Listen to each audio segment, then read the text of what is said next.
Okay.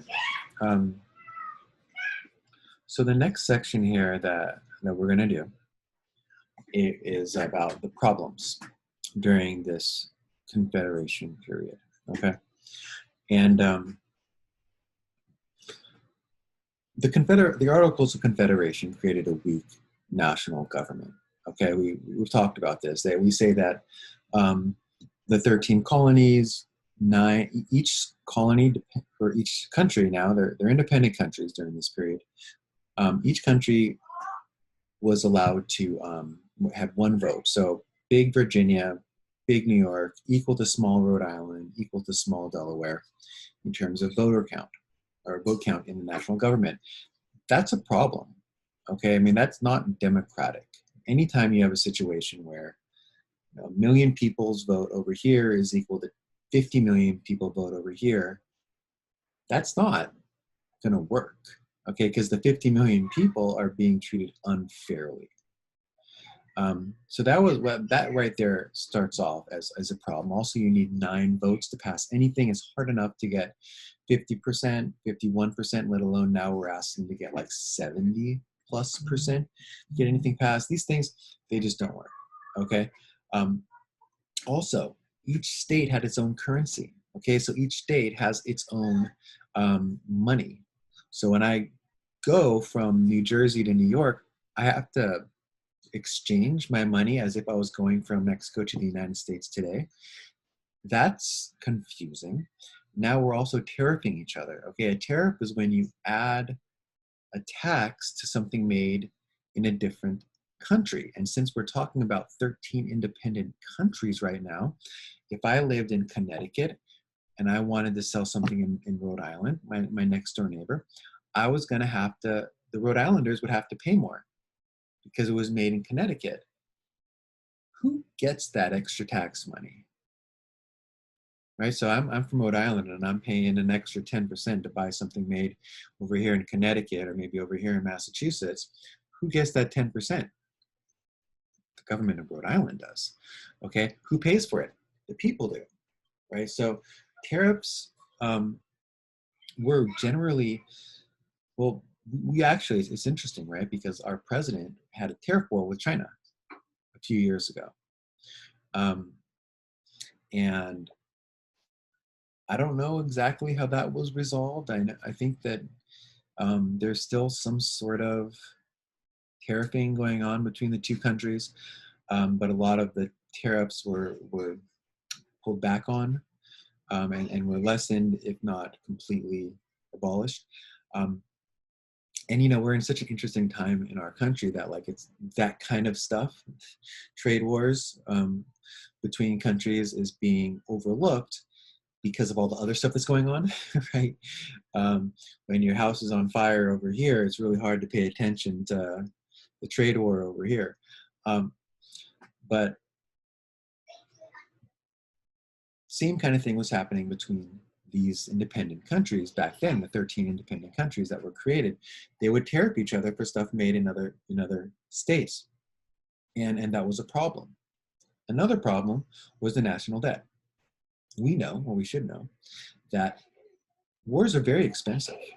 Okay, the war of the 7 Years' War, the French Indian War, as it was called in America, cost so much money that the English government had to tax the colonists, which caused the revolution, right?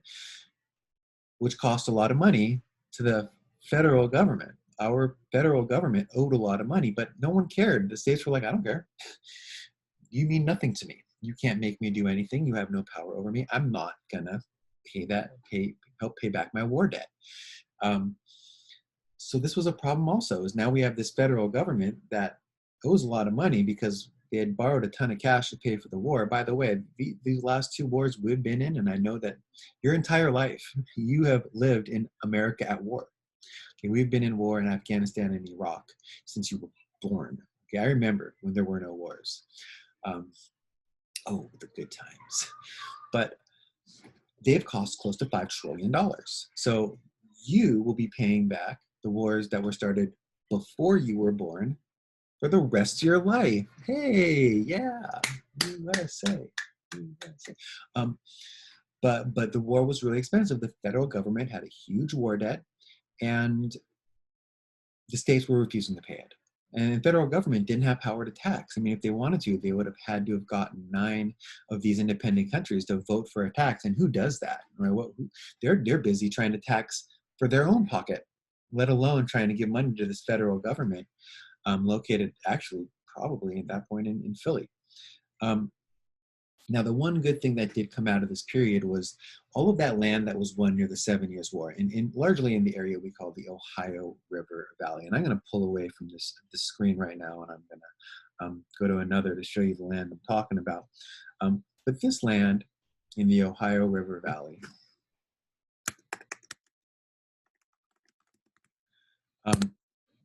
this land, they were able to, the people during the period of the Articles Confederation were able to come up with a system that was fair as to what to do with this land.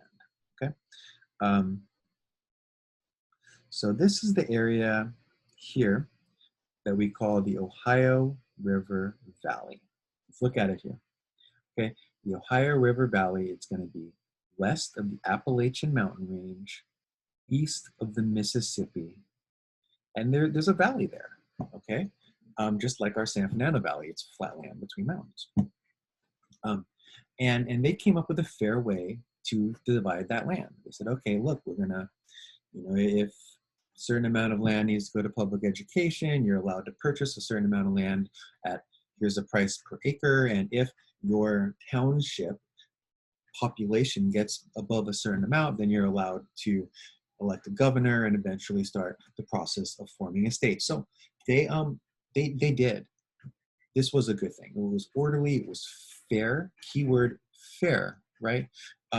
And to this day, we look back and we say that was an accomplishment because they took all of this land that no one knew exactly how to divvy it out. Should we allow the rich to take it all? Should we, and they came up with a fair system. But wait, when I say fair, I'm talking about fair to Englishmen who lived in 13 states. Was this a fair system for the Native Americans who lived in the land? How much money were they given for this land? Was the fact that they helped fight with the French good enough reason to take all this land? Because at the end of the day, it was just straight out stolen from them and given to the Englishmen in the 13 colonies. Now, maybe you say, hey, they lost the 7 Years' War, they fought with the French, they deserve to lose this land. Maybe you don't. And maybe you say that the stealing of this country from the Native Americans was one of the worst sins our country's ever created. You hear people say, oh, the slavery is the original sin of America. Okay. What about the genocide and the stealing the land of the Native Americans? Was that the original sin? Are they both original sins? I don't know. Right, and I don't have answers, but it's an interesting thing to think about.